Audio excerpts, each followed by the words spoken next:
What's up, y'all? It's the Rowdy Texan Abroad coming at you on a beautiful Saturday here in Central Texas. Today, we are going to work on some jalapeno Dr. Pepper jerky. And what's really cool about this, I'm trying something a little different. Instead of just doing the regular jalapeno, I picked up cherry Dr. Pepper. So we're going to give this a try, see how it turns out. Hang out. All right, y'all, so the first thing we're gonna do is take these beautiful fresh jalapenos here, and we are going to slice them. Now, depending on how hot you want this is gonna really determine how thickly you want to slice the jalapenos. I don't know if thickly is a word, but it's a word today.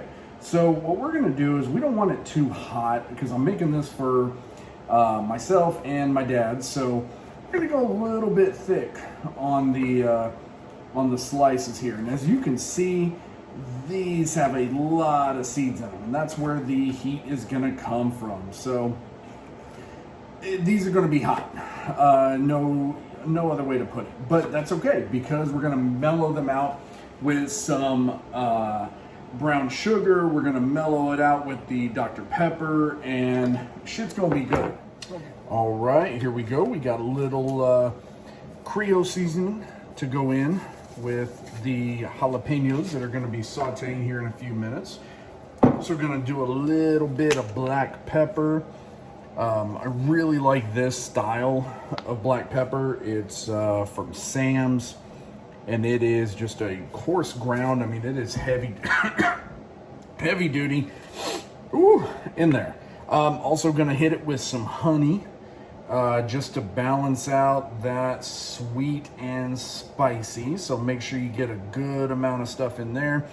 And keeping in mind too, we are going to be using the Dr. Pepper. So that is going to give it a little bit of a natural, well, not natural because it's soda, but a little bit more of a sweetness to it. So what we're doing right now is just going to kind of give this a bit to kind of blend all together. The jalapenos with the spices, hit it with a little Worcestershire sauce. My wife will kill me if I open up a brand new bottle and we have it in the fridge. So I'm gonna go check the fridge real quick. And boom, we do not have any in the fridge, so I get to open this brand new bottle here. So we're gonna go ahead and get that open, throw the trash away. And we're gonna hit it with a little bit of Worcestershire to start that saute process.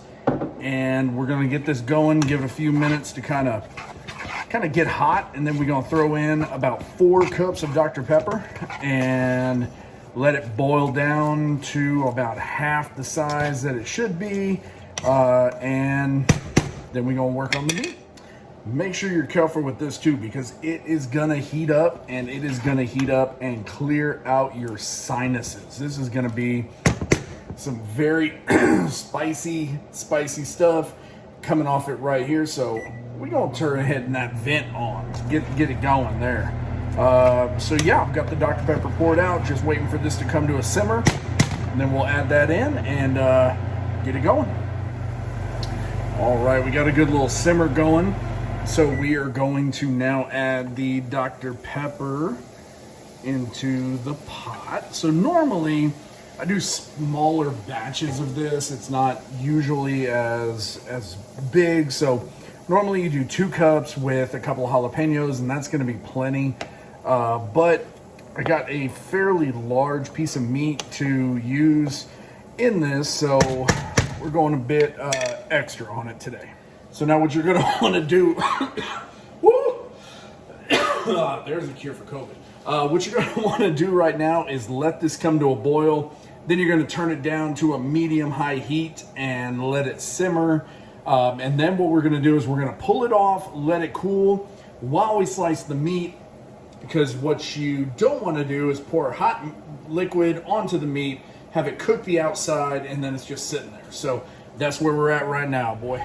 Also going to want to make sure you're in a well-ventilated area, because it's going to be strong. It's going to hit you.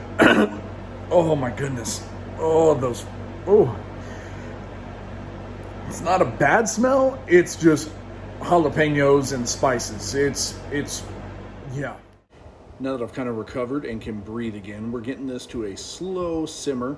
to try to get everything kind of combined at a lower rate. Now here we are with it at a full rolling boil. You can see those jalapenos, the middle part, the vein and everything on those is starting to turn that red that would be associated with the cherry coloring, and the smell is ridiculously good but ridiculously strong. All right, and the cut of meat that we're using an eye of round. It's a very, very tough steak, from a hardworking part of the cow, so it's very lean, which is perfect for jerky making. It comes out really nice. And here we are this morning. Look at that. Oh, I wish that you could smell how good this smells just on its own. I mean, the Dr. Pepper with the spices and everything. I mean, it is just amazing. The color is amazing. So I'm going to take this wrapping off of it right now. What I'm going to do is just kind of move it around, let it sit for a little bit longer. I still got a couple hours to go. We're just going to make sure everything is absorbed that marinade, just to ensure every bit is covered. We want to make sure that the jalapenos are going to be down inside of the different pieces of meat as well, just to ensure that everything is going to be seasoned evenly. Now, there's no way you're going to get everything exactly seasoned even, especially with this kind of method, but you're going to try your best. Some pieces are going to be hotter than others. Some are going to be milder, but it's going to be good regardless.